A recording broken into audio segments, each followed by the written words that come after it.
we have to read it. So one of us read, and usually the first reading, I'll Archana. do it, Rangada. Because Right. today we have few, and That's then I think everybody will get a chance today. yes. Okay. Right. So If Archana, start. yes, Rangada. If there were not this rising of man into the Godhead to be helped by the descent of God into humanity, avatarhood for the sake of the Dharma would be an obtuse phenomena, since mere right, mere justice, or standards of virtue can always be upheld by the divine omnipotence through its ordinary means, by great men or great movements, by the life and work of sages and kings and religious teachers, without any actual incarnation.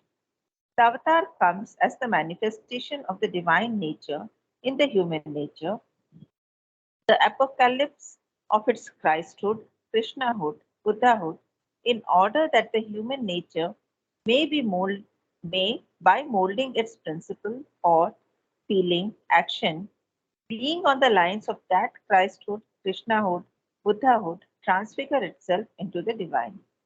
The law, the dharma, which the avatar establishes, is given for that purpose chiefly. The Christ, Krishna, Buddha stands in its center as the gate. He makes through himself the way men shall follow. This is why each incarnation holds before men his own example and declares of himself that he is the way and the gate. He declares too the oneness of his humanity with the divine being, declares that the Son of Man and the Father above, from whom he has descended, are one. That Krishna, in the human body, Manushim Tanum Ashritam, and the Supreme Lord and Friend of all creatures are but two revelations of the same divine Purushottam, revealed there in his own being, revealed here in the type of humanity. There is an important paragraph, because usually people feel that the function of the avatar is, as it is said in the Gita, dharma sansthapanarthaya. So that is that they feel that. But Sridhar is going one step more, and he's saying that the avatar comes down because he's showing the path. And not only he's showing the path to others how to do with his own life examples, but also hewing the way through the forest and creating the possibility.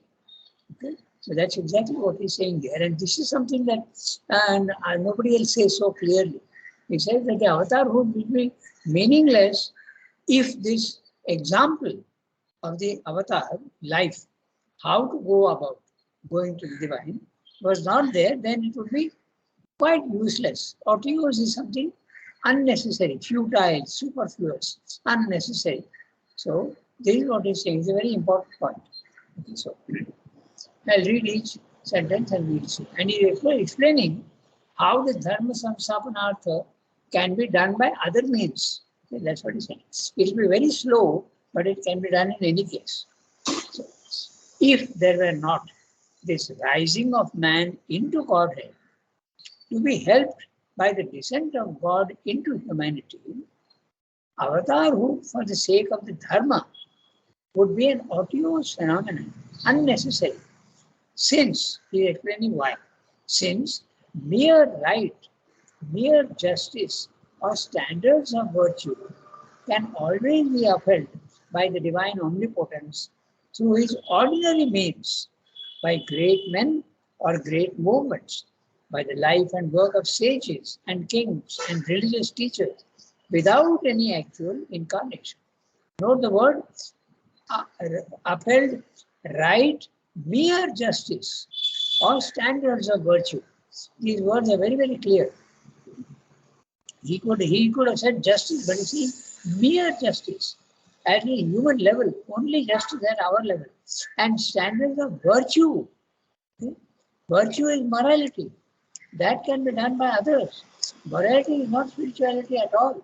And all that can be, if you interpret dharma as exactly this, right, mere justice and standards of virtue. If you interpret dharma in that sense. But actually, dharma is not only morality, it's much more than that. So he's saying that could be done in the ordinary way. Note the standards of virtue. Virtue is certainly not a spiritual quality. I'm not saying that it is bad, but I'm saying that it's not spiritual, because spirituality can go beyond sin and virtue. Okay? In the Ramayana, we have got constantly many examples where Rama is doing something which is not virtuous. Okay? He is, for instance, he is killing Bali by standing behind somebody and hiding himself. So that is considered also immoral. In a fight, you must show yourself and openly fight. That is one example. There are several other examples also. Okay? Krishna also is well known for things which were not considered moral. So human beings, for them, virtue is very great, and rightly so. Virtue has to be pursued for normal men without the spiritual life. If spiritual life is not there, virtue is very important. But if you enter into spiritual life, virtue is a very secondary quality. You can actually be not virtuous at all if you are spiritual. Perfectly allowed, because it's a higher standard. It's not a mental standard. So this is exactly what he's saying. It's very, very clear what he's saying. Mere justice and standards of virtue. He's not talking about the last one. Now you can see how important the chapter standards of virtue is. Standards of conduct. Only the last one, where you give up all dharmas, that is the spiritual rule that has to be followed and depend only on the divine. So, since mere right, mere justice or standards of virtue can always be upheld by the divine omnipotence through its ordinary means, by great men or great movements. Okay, many movements were there now in our Indian systems also. Many movements were there in Christianity also. Many movements, the Protestant movement. So all these are breakaways from the limitations of the ordinary life, by the life and work of sages and kings and religious teachers. Interesting example is that of King Ashoka, who after the Kalinga war, he saw the tremendous damage that he had done, killed so many people. He became a Buddhist and he spread Buddhism. So that this sort of work can be done by others, by kings, sages and kings. So I'm just mentioning also kings. I don't remember if there's any other king also. Of course, Krishna was a king, but they're spiritual. Janaka was a king, okay?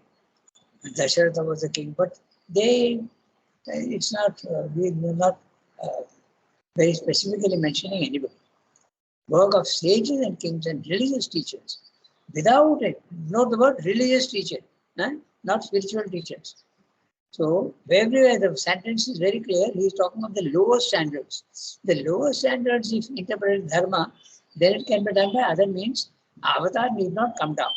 It would be like using an atom bomb to kill a mosquito. Not necessary at all. It can be done by other simpler means. That's what he's saying. I read the next sentence. The avatar comes as a manifestation of the divine nature in the human nature. So, the divine nature in the human nature. The apocalypse. The apocalypse is the revelation to Saint John of Christ. Christ appears to Saint John after his passing away. That's the apocalypse. The appearance of the divine to human beings. That's the apocalypse. In human nature, the apocalypse of Christhood, Krishnahood, Buddhahood, in order that the human nature may, by molding its principle, thought, feeling, action, being on the lines of that Christhood, that Krishnahood, that Buddhahood, transfigure itself into the divine. So you have to follow the examples. Also, if you remember in the synthesis, he says that the Guru teaches by three methods. Okay? One, by teaching the scriptures. Two, by example. his own example. And 3, by the influence. The very fact of his presence in the physical world becomes a powerhouse of spreading the vibrations of love, knowledge, all these things. So those who are in the proximity of a guru will benefit even if they are not open, because this is all the power that flows from an avatar is unbelievable. And those who are ready to receive it can receive it. Influence. In the synthesis, clearly, these are the 3 examples. Teaching. That is everybody to everybody. Then example. But the example Srivata says very clearly in the synthesis, that is not physical example. It is the way you live that has to be followed. Physical example should never be done. Okay. For instance, Raman Maharshi is wearing only a loincloth. So you also should start wearing a loincloth. Not necessary at all. Okay. Srivata is wearing only a dhoti. Okay. Should you do that? No. It's not that. It's the inner life that has to be changed. Then take mother's case. Okay. She did not like milk at all. Okay. So you also will give up milk. That is like it should not be physical. That's what he explains in the synthesis. So, in fact, what did mother do? She herself could not digest milk, but she arranged for 3/4 of a liter per person every day in a dining hall. So this shows that the influence is the greatest advantage of an avatar, or even a spiritual man. They just go into his presence and all their questions get answered. Any number of cases like that in Ramana Maharshi's life also. They used to go and sit in the hall, and Westerners mainly. Many Westerners used to go to Ramana Maharshi, very popular among in the West. And they used to get all their answers. How is that? By influence, by the radiation of knowledge, love, power, peace. They get their problems solved. So this is the example and the influence. Okay. In other words, being on the lines of that Christhood, Krishnahood, Buddhahood, transfer themselves into the divine. The law, the dharma, which the avatar establishes, is given for that purpose chiefly. That is the main purpose. To transform humanity. The Christ, Krishna, Buddhahood, Buddha stands in its center as a gate. He makes through himself the way men shall follow. Now, this is very interesting because sometimes the avatar declares his own divinity. And normally people who don't understand these things will say egoism. But I and my Father are one, said Christ. I and my Father are one. And what about Ramakrishna? Of course, some people consider him an avatar, but Sembha has not been very, very specific. But you can say avatar. He says, Jai Ram, Jai Krishna, Shai Ramakrishna. In other words, the one who was Rama, the one who was Krishna, is the same as Ramakrishna. So you declare yourself as the avatar. What about Sri Ramdo? He never declared that openly, but he knew that he is the avatar, and he used to hear that. Mother and Sri used to give their own pictures, signed pictures to people to concentrate on. So that is some sort of an admission of avatar. And this has also been misinterpreted. Okay? He is like an ordinary person who is giving his photographs and spreading his, because he wants to collect disciples. But that's exactly not the truth at all. Okay? Avatar declares his divinity very often. That is why each incarnation holds before men his own example. Okay? If you remember the Gita, okay, avajananti mam mura manushim tanim ashritam param bhavam ajananto mam bhuta maheshwaram. Then he says, men follow the highest, that's men's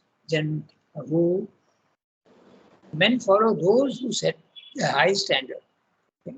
So that is why the avatar is necessary. The whole paragraph is that the necessity of the avatarhood, not only for dharma samsthapanarthaya, but for the raising of man to the higher level of spirituality. Okay. Oneness of his humanity with the divine being. declares that the Son of Man and the Father above, from whom he has descended, are one. He is referring to the Christ. The Christ said that I and my Father are one, from whom he descended.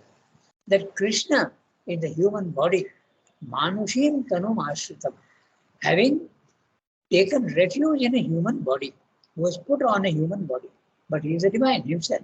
Krishna in the Gita refers that very clearly to himself. Okay? Manushim Tanum Ashritam, Mama Bhuta Maheshwara. That Krishna in the human body, Manushim Tanum Ashritam, and the Supreme Lord and friend of all creatures are but two revelations of the same divine uniformity, revealed there in his own being, revealed here in the type of humanity. Revealed there in his own being at the highest level, but here in the type of humanity, the avatar comes down. The avatar can be defined as a divine in a human body. Okay, so that's the avatar. We can go to the next paragraph. That the Gita contains. Okay, so, Archana has read, so now Tarika has joined, and Shilpa also has joined. Shall I read? Yeah, you can do it. That the Gita contains. Go ahead. That the Gita contains as its kernel, the second and real object of the avatarhood, is evident even from this passage by itself rightly considered. But it becomes much clearer if we take it not by itself, always the wrong way to deal with the text of the Gita, but in its right close connection with other passages and with the whole teaching. We have to remember and take together its doctrine of the one self in all, of the Godhead seated in the heart of every creature, its teaching about the relations between the Creator and His creation, its strongly emphasized idea of the vibhuti, not to noting to the language in which the teacher gives his own divine example of selfless works, which applies equally to the human Krishna and the divine Lord of all of the worlds, and giving their due weight to such passages as that in the 9th chapter. Deluded minds despise me, lodged in the human body, because they know not my supreme nature of being, Lord of all existences. And we have to read in the light of these ideas this passage we find before us, and its declaration that by the knowledge of his divine birth and divine works, men come to the divine, and by becoming full of him, and even as he, and taking refuge in him, they arrive at his nature and status of being, Madhbhavam. For then we shall understand the divine birth and its object, not as an isolated and miraculous phenomenon, but in its proper place in the whole scheme of the word manifestation.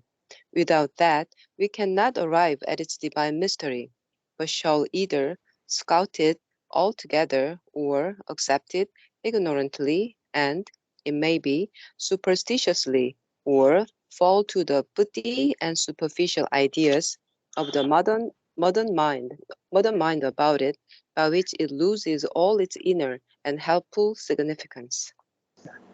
Okay, so he is giving further the idea of his paragraph that he has spoken about just now. He is giving more details about it. That the Gita contains as its kernel. Kernel is the seed, the essence of something. Okay? The seed of any plant or tree holds the potentiality of the whole tree and all its qualities.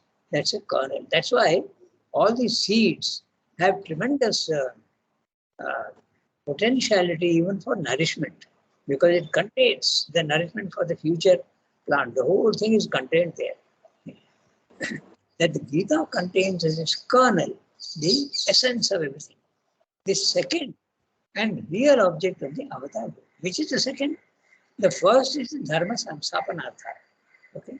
And the second is the example to the normal man to rise to the divine level. Not the moral level, but the divine level. By the pure sheer example and influence. That's what he said. Okay? It is evident even from this passage by itself rightly considered. There you are. He's saying you have to consider it rightly. Most people don't consider it rightly. They only think of it as dharma, to establish and the destruction of the evil and the protection of the pure and the virtuous. Vinashaya duskritam.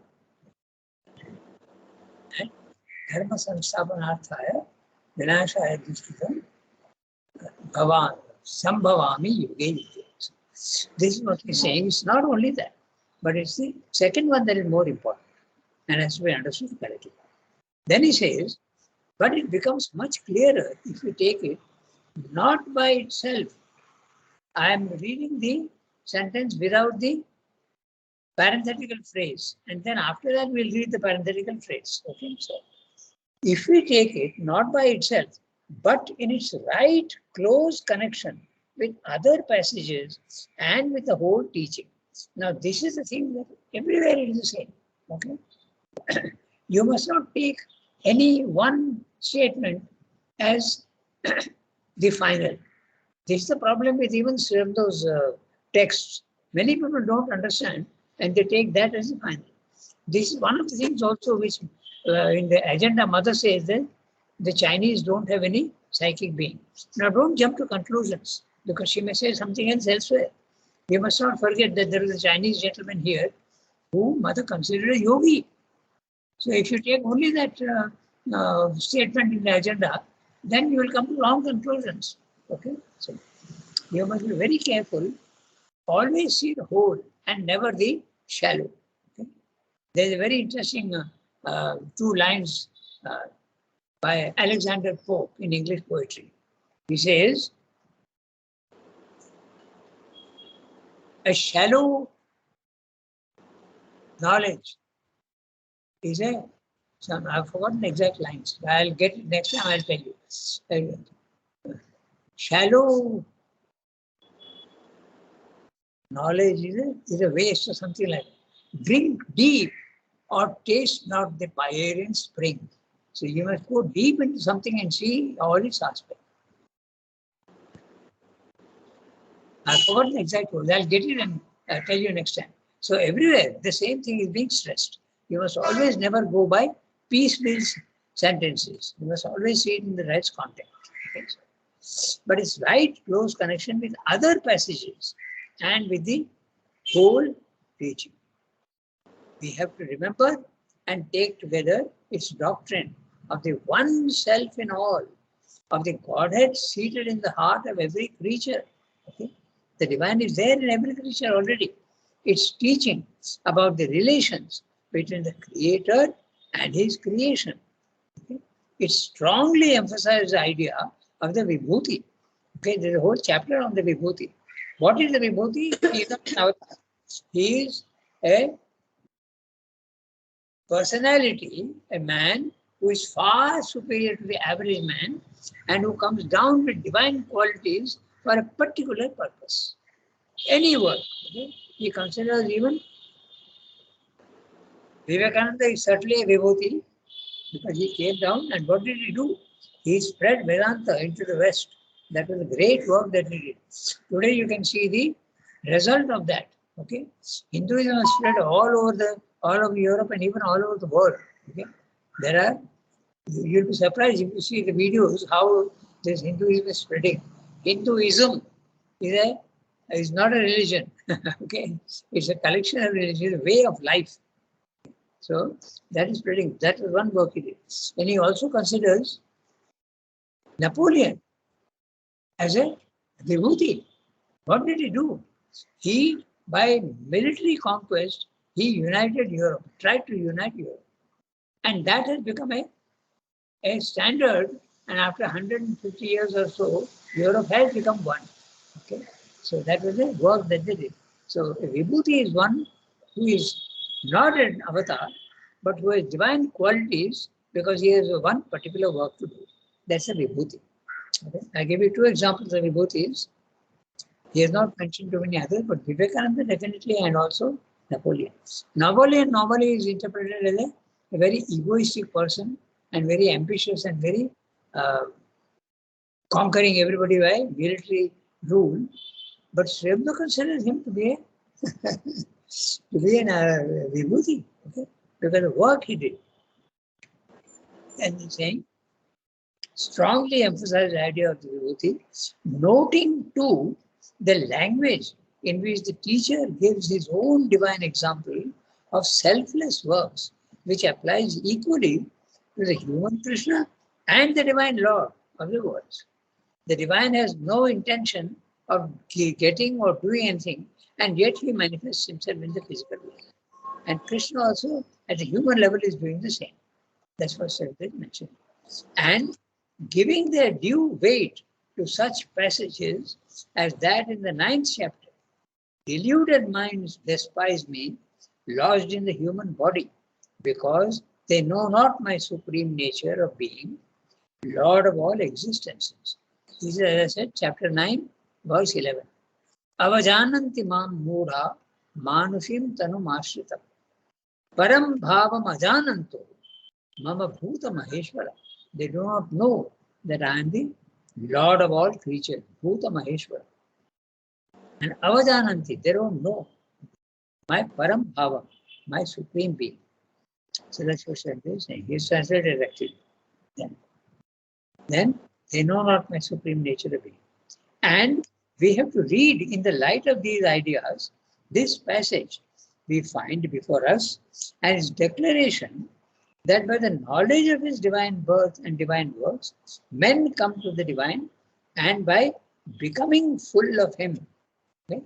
Man mana, okay, bhava, man mana bhava, mad bhavam. So, by becoming full of him, and even as he and taking refuge in him, okay, mam ashritam, okay, so that's what he's saying. They arrive at his nature and status of being mad bhava, my atmosphere or my existence.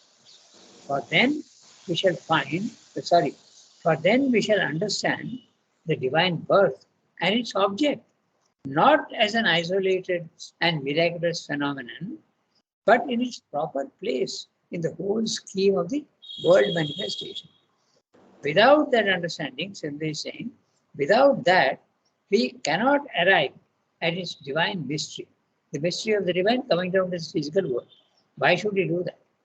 So if we, without that, we cannot arrive at its divine mystery, but shall either scout it altogether. Now the word scout has got many meanings. Here you have to take the word as to sneer at, to reject with disdain. Okay, it's a verb. Okay, to means sneer at, poke a snook, as they say in English, okay, to sneer at and reject with disdain. So no, this idea of avatarhood is nonsense. Many people say that. Okay, it's scouted altogether or accepted ignorantly, and it may be superstitiously or fall into the petty and superficial ideas of the modern mind about it. The ideas about the avatar by the modern mind. So that's what I mean by about it, by which it loses all its inner and helpful significance. This superstitiously and ignorantly is very common in India. In fact, we start considering everybody, many are avatars. Okay. This definitely, and scouting is in the Christian tradition, they don't accept that human beings can be divine. Impossible. How can it be? Okay. That's what he said. Then we have 28. We have got 12 minutes more. We can read one more paragraph. For to the modern mind. Shilpa, you read? Yes, Brother. Go ahead. Yes, I'm reading. Yes, I'm reading. Yeah. Form to the modern mind, avatarhood is one of the most difficult to accept or to understand of all the ideas that are streaming in from the East upon the rationalized human consciousness. It is apt to take it at the best for a mere figure for some high manifestation of human power, character, genius, great work done for the world or in the world, and at the worst to regard it as a superstition. To the heathen, a foolishness, and to the Greeks, a stumbling block. The materialist necessarily cannot even look at it, since he does not believe in God.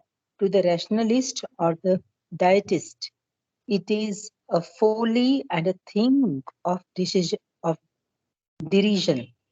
To the thoroughgoing dualist who sees an unbridgeable gulf between the human and the divine nature, it sounds like a blasphemy.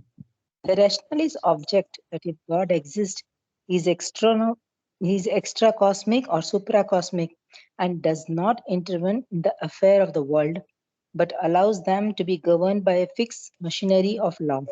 He is, in fact, a sort of far off constitutional monarch or spiritual king log, at the best, an indifferent, inactive spirit behind the activity of nature, like some generalized or abstract witness Purusha of the Sankhya's. Is pure spirit and cannot put on a body, infinite and cannot be finite, as the human being is finite, the ever unborn creator, and cannot be the creature born into the world. These things are impossible even to his absolute omnipotence. To these objections, the thoroughgoing dualist would add that God is in his person, his role, and his nature different and separate from the man. The perfect cannot put on human imperfection. The unborn personal God cannot be born as a human personality.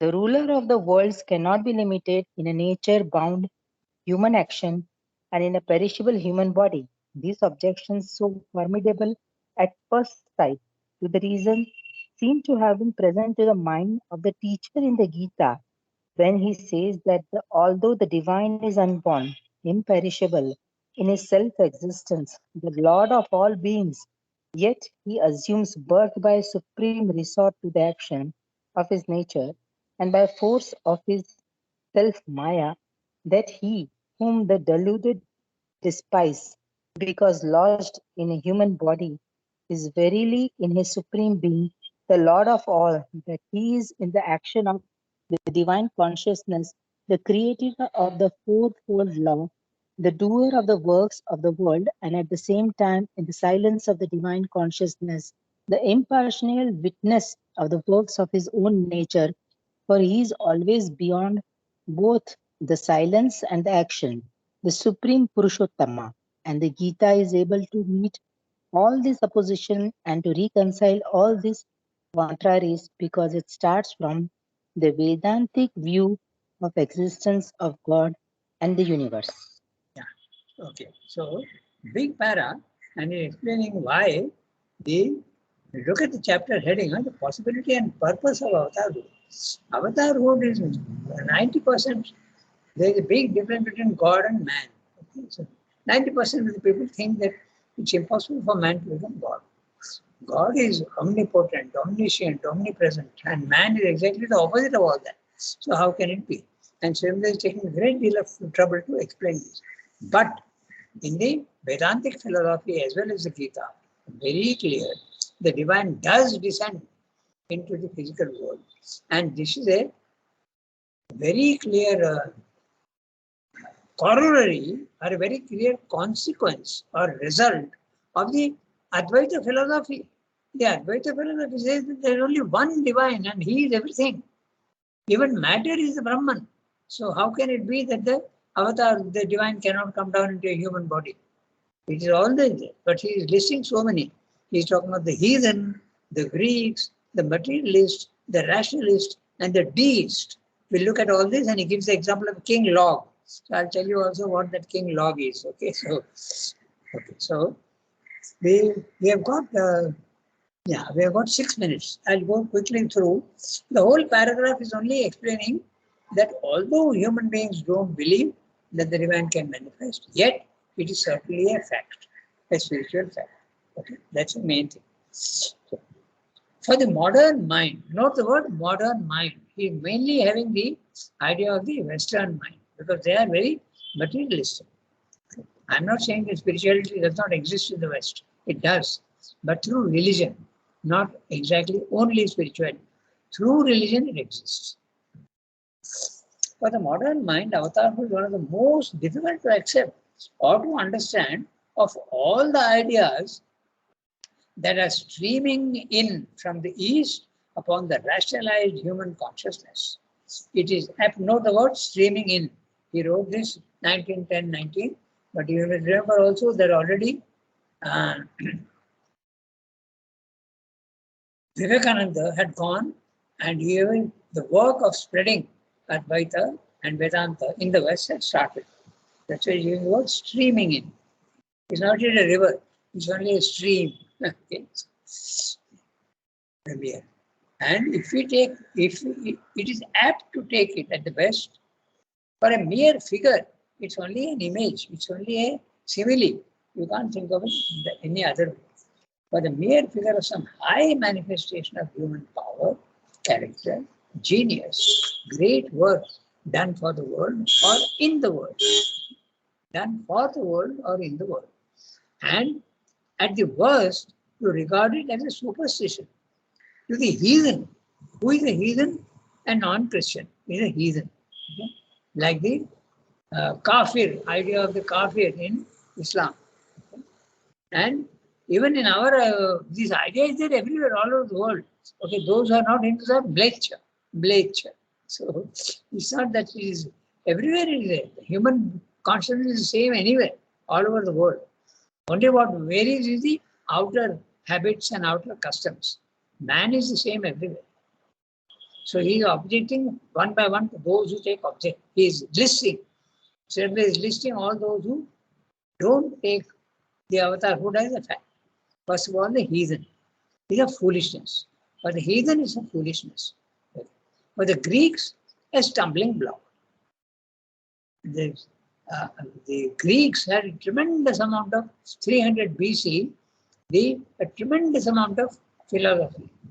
Any number, okay, more than a dozen, and all are great. Okay, so if you read Western philosophy, you will see that Greek philosophy, any number, or just stumbling block. But they could not think of the avatar. Then there is a materialist. First the heathen, then the Greeks, then the materialist. And materialist necessarily cannot even look at it because there is no question of the divine. Even the divine doesn't exist, let alone he is coming down into a human body. Since he does not even believe in God. Next, he is a rationalist or the deist. Now, who is a deist? Dei. Dei is the Roman word, I think, in Latin, means God. Okay, Dei. So, deist is one who believes in God. Okay? Even to the one who believes in God, it's a folly and a thing of derision, of irony. Derision, irony. To the thoroughgoing dualist, the one who says, like we have dualists in our Indian philosophy, Madhvacharya, okay, and it's partial dualist is also Ramanuja, okay, who says that you cannot be the divine, you can have a relation with the divine. Who sees an unbridgeable gulf between human and divine nature. It sounds like a blasphemy. In fact, the blasphemy is, there are blasphemy laws in Islam. Okay. The rationalist, now he is considered the rationalist, objects that if God exists, he is extra cosmic or supra cosmic. So he is using two words, extra cosmic and supra cosmic. Extra cosmic means outside the cosmos. And supra cosmic means in the cosmos, but at the height of at the highest level. Okay, very clearly, extra cosmic, you have, for instance, the word extracurricular activities. When you are in your school, you can take up any extracurricular activities. That is, you can take up photography, you can take up other things, you can take up social work. These are extra, or anything that you're doing more than what is to be taught in the school. So, extra cosmic, outside the universe. supracosmic in the cosmos, but at the height of the cosmos, not in the lower regions. Okay? But does not intervene in the affairs of the world. Now, this is an interesting phrase because when you go to the Nirvana consciousness, the Brahman consciousness, you do get the feeling that the physical world is mechanical energy, unconscious. That the divine is not interfering here at all. Okay? So that's the rationalists may believe in that. Okay? But allows them to be governed by a fixed machinery of law, that is Prakriti. Okay? Then he goes on to King Law. Okay? He's saying, you know what a constitutional monarch is, huh? A constitutional monarch is a king who has no power, like the English monarch. Okay? He is only a titular head. His only title, he is a titular head. We have the same idea we have brought about in other countries also. You have a president. In our India, we have a president who is powerless, almost powerless. Sometimes there is a little bit of power, but that is almost, it's the parliament that has the power. And the prime minister, but not the constitution. The president has no power. He is only a titular head, title. Okay. So now he is talking about spiritual king law. Now, Shankar's knowledge is so much even of Aesop's fables. He knows what king law is. So we have to just, I'll finish with the description of king law. Okay. So, a king who has no power and no consciousness, that is one. Now the story of King Log is like this. Story of a frog who wanted to be a king, a frog. So Zeus, he wanted to be a king. So Zeus is the supreme divine, threw down a log because they wanted a king. So the frogs wanted a king, so Zeus threw down a log. And the frogs climbed up and saw it to be dead and ineffective.